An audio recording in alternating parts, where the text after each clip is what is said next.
What up, what up, what up, what up? It's me, L Teddy 27. Good as night, right about the hood. Oh, dear God, I'm already eating a drink.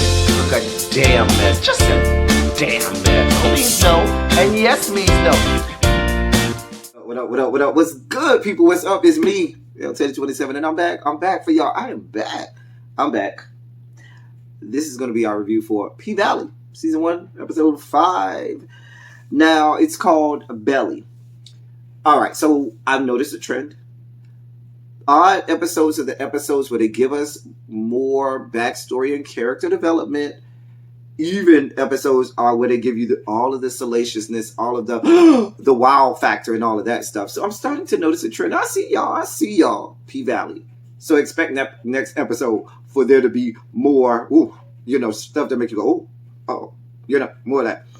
But I like the odd episodes because the writer in me loves the character development and all of the intricacies of, the storytelling. So let's get right down to it. We start off Mississippi. She's on stage. She's turning it. This is still the night of the end of last episode. The end of last episode, that night that was supposed to be Mercedes' last dance. This, that, and the third. So we were watching, pretty much the ending of Mississippi doing her thing, getting paid for the gods. Okay. That woman is getting paid. Anyway, next we see there's some chick there. This chick that drove from across the state lines. Okay, chick is there to watch Mercedes' last dance. She's a big girl too. She's a big girl. You know who she reminded me of? She reminded me of Tracy Spencer, only big. Like in the face, she looked like a Tracy Spencer, but like big. Now I know some of you young girls have no idea who Tracy Spencer is, but if you don't know, look her up. She say, "Tender kisses gone away, tender kisses gone tomorrow, gone today." You gotta know tender kisses. When she say no, you gotta love Tracy Spencer with tender kisses. Anyway, she gotta be a fat Tracy Spencer. Anyway, she done got a divorce settlement now. We later find out that she cheated on her husband with his mama. Let me say that again. She cheated on her husband with his mammy. Child, girl, child.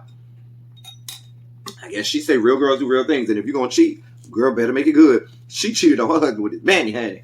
And she got a divorce settlement. She got $1,000. She said she was spending her whole divorce settlement up in the bank. I ain't mad at you, honey. Girl, make it do what it do, honey. Anyway, she goes into a back room with Mississippi. Now, Mississippi started dancing on her. Then she started crying and talking about she want to go to this empty house, this, that, and the third. Girl, you should have thought about that before you slept with that man mama. But that's a whole nother story. Anyway, one moment she cried, the next moment she sleep. Child, she done fell asleep on the damn floor. A mess. Just a damn mess. She done left thousands of dollars sitting around. Stacks and stacks. Get you there, Mississippi, see it? Girl, let's go ahead and get this good money. And they get the money, they keep it punching. Next morning, or next afternoon, or whatever time it was, the next day, Lil Murder is asleep on the bed, on the couch in the office, butt-ass naked, just as naked as God gave him. Listen. When I tell y'all I'm so here for Lil Murder, so here for him. We'll get to that later. Anyway, Uncle Clifford gets his naked ass up, and he's standing over here watching him naked. Uncle Clifford, then, we see this whole thing where you can tell Uncle Clifford is self-conscious about his body. He's not comfortable with his body image as a man. So he uses him dressing in drag or dressing up as a woman to mask the difficulty he has with the image of himself as a man. He still keeps part of what makes him a man in the face, but he still dons the makeup, the wigs, the women's clothing, because he is self-conscious about his body. And you could see that he at first was like, well, should I wake him up and, let him get another gander in the light this time of my nude body? And then he looked at his own body. He was kind of apprehensive, and he was kind of like, I don't know. And you could tell he has an issue with that. So I want to see more of that. I want them to explore that more. And we do a little bit toward the end of the episode, but we'll get there. So he puts on the wig or whatever and everything because he's trying to, mask his discomfort or whatnot. He goes inside the on the dance floor. Big Tracy Spencer is sitting is laid out on the floor. Confetti and all kinds of decorations all on top of her. She's still laid out. Everybody gone. She's still laid out on the floor. The middle of the goddamn day. They done left her there. Now, I don't know how security, Diamond, everybody left her there, but they left her there on the floor. A mess. Anyway, he wakes her up so she can get out of there. Outside the dome, one of the sheriff's deputies done went and put a pink sign on outside the door of the paint. And the pink sign says you have 14 days to vacate the premises. You are in foreclosure. Get your life in order. Get your stuff in order and get the fuck out. I was like, ooh, girl, ooh. Anyway, everybody is there reading it. All of the dancers, Quita, the bartender, Diamond, Big L, everybody reading it. And they like, oh shit, this shit is for real. Uncle Clifford don't even know it's out there. He kicks Big Tracy Spencer out. Big Tracy Spencer leaves drunk as hell still. Gets in her car and drives off. Uncle Clifford sees and reads the sign because he didn't know what it was. He looked and then passes out. A mess. A damn mess. Nobody, I noticed not a single person ran over there to help Uncle Clifford when he passed out and was in despair. I felt like that was kind of metaphoric. I felt like that was the writer's nod to showing you that for all that he's doing for all of these people that's looking at this notice, none of them tries to help him. I don't know if they can, but none of them even tries to help him or assist him when he had passed out. And then the other question is, would any of them assist him with this whole ordeal? So I thought it was real metaphoric, him passing out and nobody helped him. We then see Holly out there trying to do more of these money transfers, honey. So she goes to the little place. They tell her, hey, boo, your accounts are frozen. You can't get not one more money transfer. Girl, that time has come and gone. We're just letting y'all get more money than y'all should have got. But at this point, because of the little hurricane and the flood or whatever, that time is coming and going. Girl, you can't get no more. Ain't no more. She said, are you for real? Yes, girl, we're for real. You should be glad that we were doing you a courtesy, honey. Girl, so while they talking, this car looked like it's about to careen into the front window, through the front entrance of the place. And at the last minute, it turns off. They all like, scared, trying to get out of the way. And, the car quickly turns out of the way because it's some drunk person. And then the sheriff's deputy is behind it. It's Big Tracy Spencer, honey. Drunk as a skunk, driving while drunk. DUI, honey. They eventually get up. They take Big Tracy Spencer to jail, honey. And while she's in jail, who do we see? Mercedes and her raggedy ass mammy there. Now, the sheriff's deputy that was booking them is the same guy from episode 1 who Mercedes had to take the bottle and break the bottle off of and take the and try to cut him with because he was touching on her. He told her not to, and Diamond had to get the dude out. And she was talking shit to him. And what you saw this episode is you saw this this assembly line of people who Mercedes, while she thought she had it all together and thought she was going, do what she needed to do, basically talk shit to and made feel like shit. And instead of, being nice with them, playing nice with them, she talked shit to them. And now she is coming into a situation where she needs their help. And now they're probably going to remember that she talked shit to them. So I'm curious to see how she deals with that. But that's what happens over and over and over during this episode. So the first one we get is dude that was in the strip club episode 1. Remember, she also saw him in church the next day and paid him dust and gave him her ass to kiss. Literally. Anyway, and so he kind of gives her a hard time or whatever. Mercedes, then he puts her in the holding cell. And who's in the holding cell that he has to put her in? The mama. Baby Mercedes got in that holding cell and commenced to whooping the mama's ass again, honey. I wasn't mad at her, honey. They had to bring it up.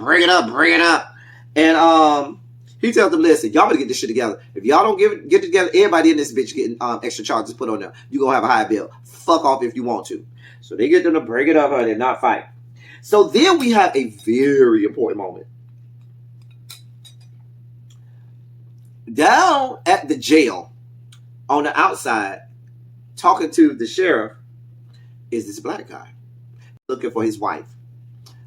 Says, since the hurricane, I haven't been able to find her. I done went to every small town in the entire state, and I'm just trying. He was like, well, the sheriff was like, this is a small town, not a whole lot of people here. We pretty much know everybody here. He was like, I think she might be. I'm going to every small town in Mississippi to make sure.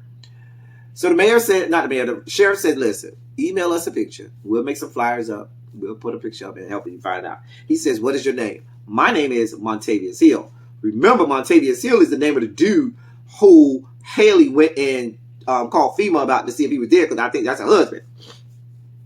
Anyway, so after that, he leaves.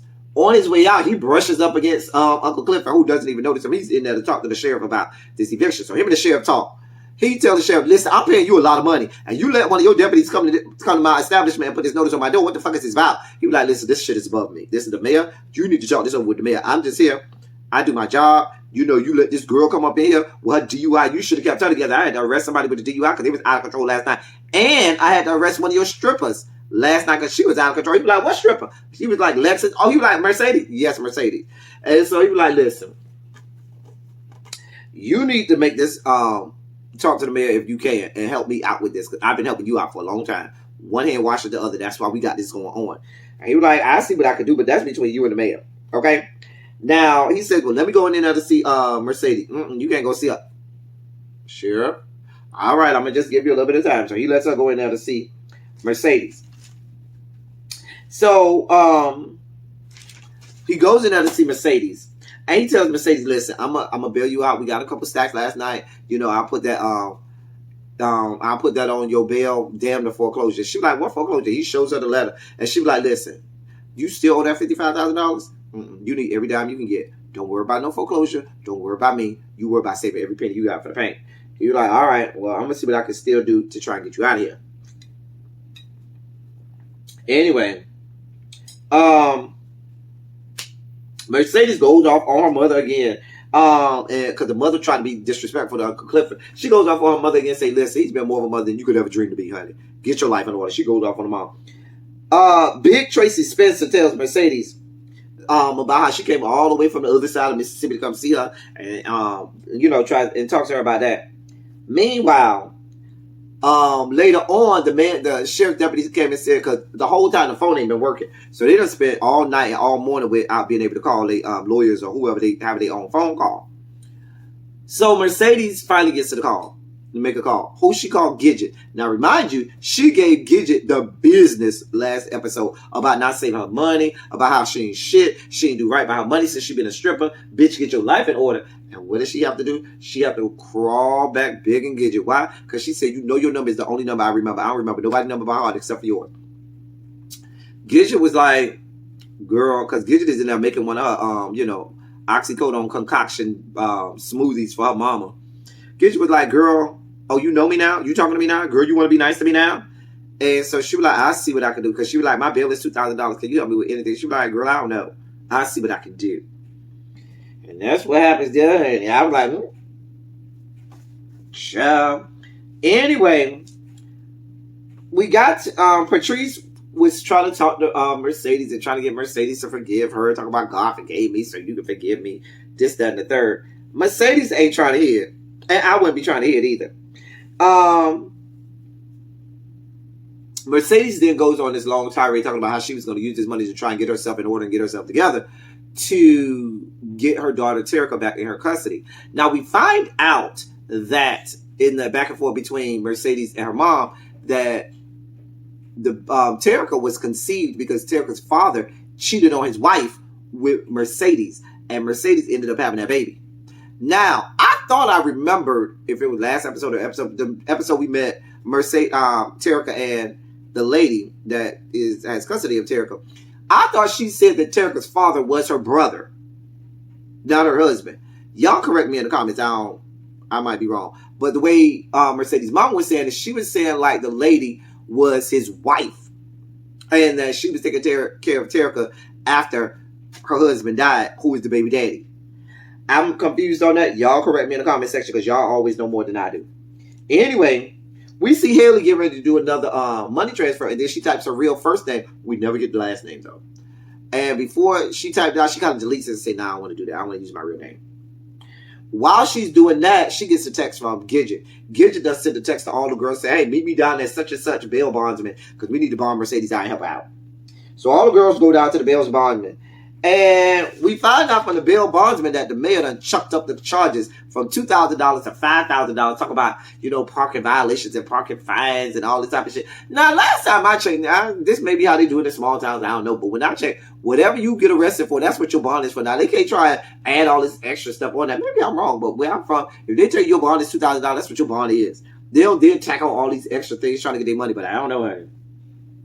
They tack on all this extra money. It was like more than $5,000.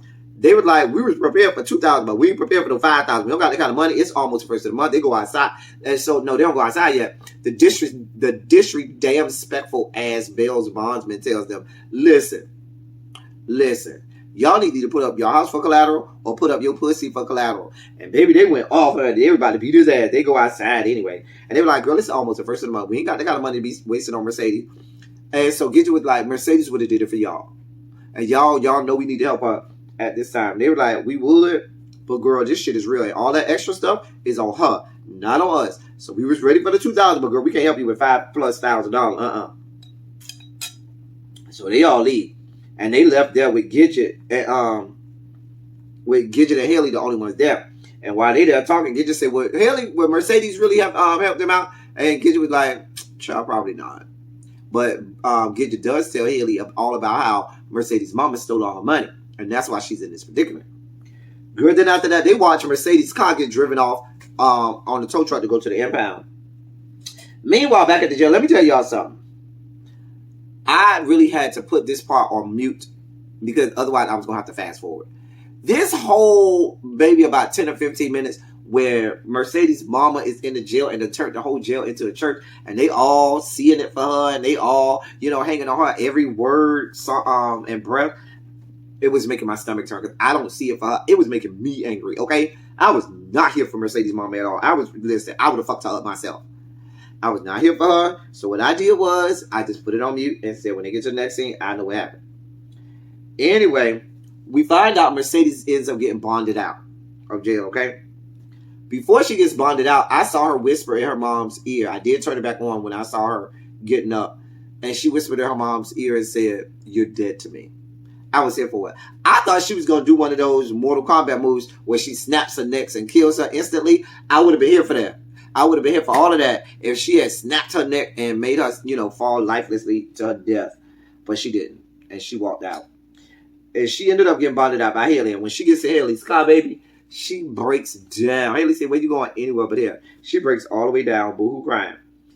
Down in the other part of the city, whatever the name is, Chuckaloosa, Chuckahoot, whatever. They're at the barbershop. The mayor and Andre at the barbershop. The mayor, shaking hands, kissing the baby, chopping it up with the fellas. Andre getting the barbershop. Getting a haircut. Who walks in? Uncle Clifford.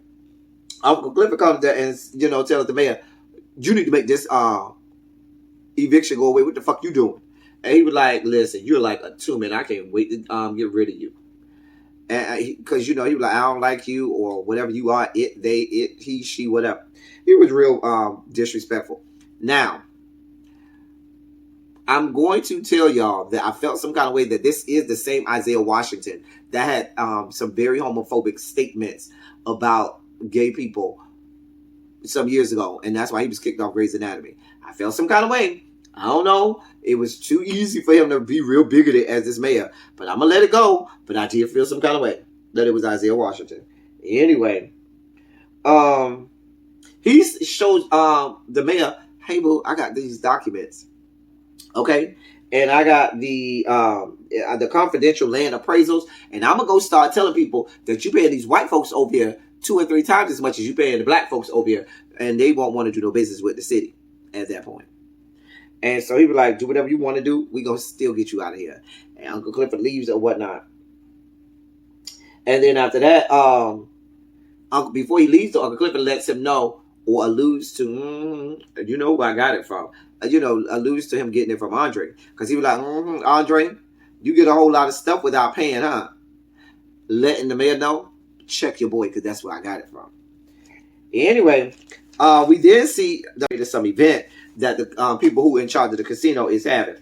And he asked Andre, listen, what the fuck is going on? Because how does he get this information? Are you fucking Uncle Clifford? He was like, no, I ain't fucking Uncle Clifford. He was like, I just, it might have came from a stripper down there. He was like, I done did a whole lot for some pussy, but I ain't gave up no confidential information for some pussy or whatever. He was like, I think it was one of the girls at the strip club. And they talk about that. He was like, listen, whatever it was, if this falls through, we are fucked, okay? And you need to go and land and seal the deal to get that farmland. Whoever you need to talk to, Corbin, whatever, you need to make that happen. And we need to seal this deal because if neither one of us get this, we both in a ton of shit. And so then he goes to his event.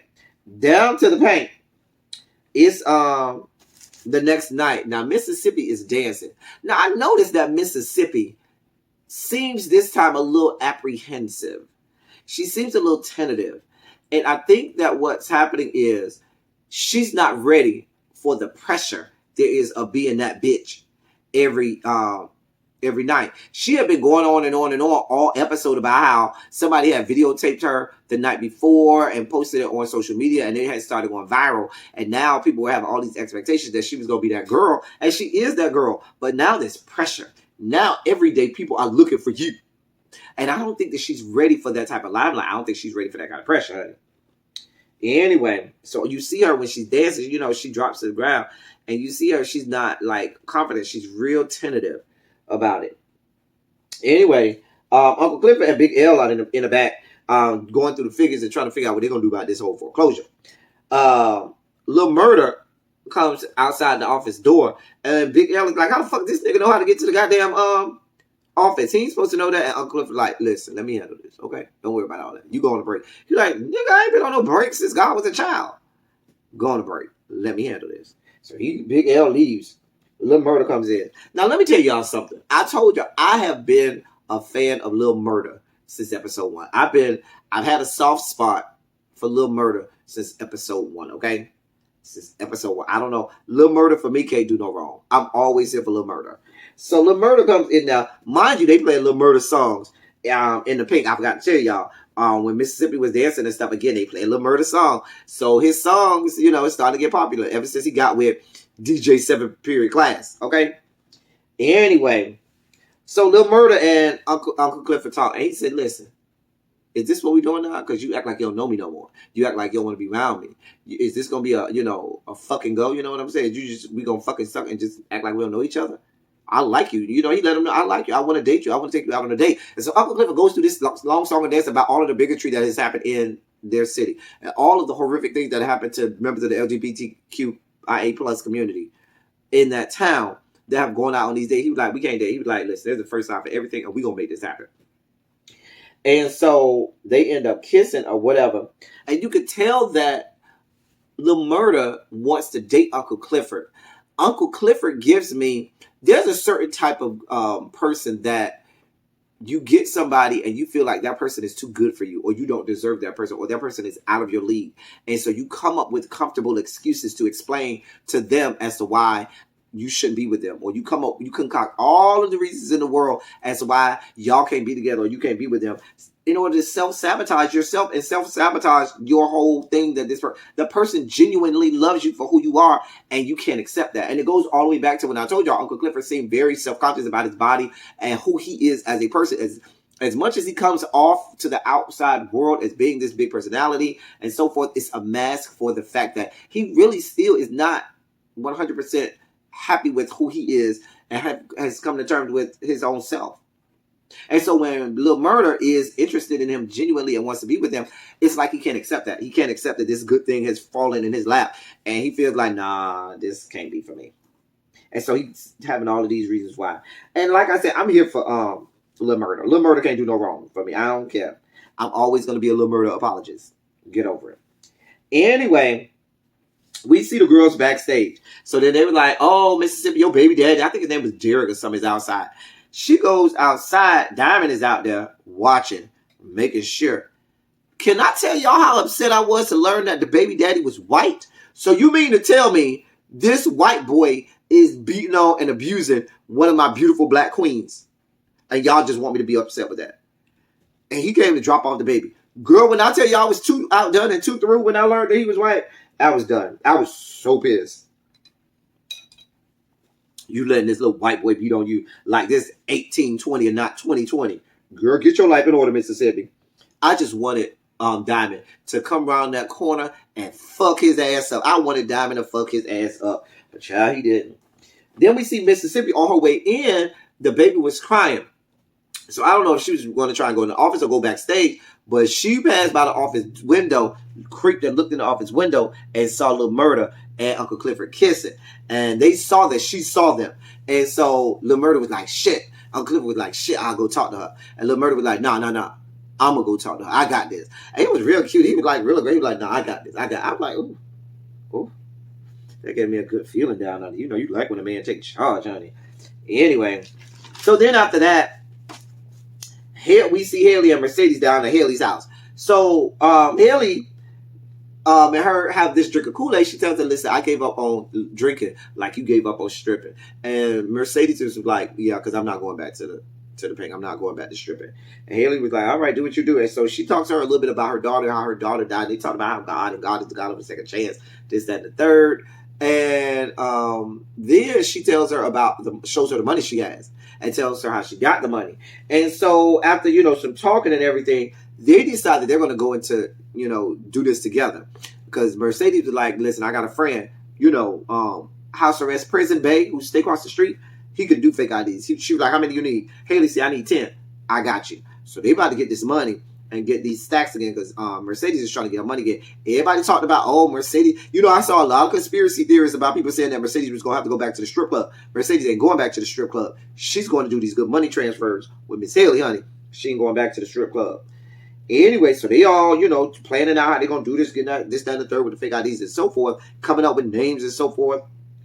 Next thing you know, you see the guy Montavious Hill in his hotel room monitoring and following each one of these money transfers because that's probably his money and he's seeing where all of it's going. And it goes off from there, honey. So next episode is going to be good because he's probably going to let it be known that he is in town and looking for her. Child. It was we got a lot of character development. I do, though, that was the whole episode, y'all, but I do. There's some parts of the writing I think that they have robbed us of. I think there's a story to Diamond that's not being told. I want to know if we are going to go full speed ahead with this little murder, getting into some of Uncle Clifford. I want to know Lil Murda's backstory as well. I also want to know Uncle Clifford's backstory because how does he become the owner of the paint? How did we get to this point? There's something like the only character who we see them truly focusing on giving us full character development and connecting dots for us is Mercedes. They're not even doing that for Haley. And so I have a lot of questions and there's much to be desired. We only got 3 episodes left, so y'all got a lot to do in 3 episodes. Anyway, that's all we got, y'all. Until next week, we'll be right here. That's all I got. Thank y'all for coming. Y'all drive safely. I'm out.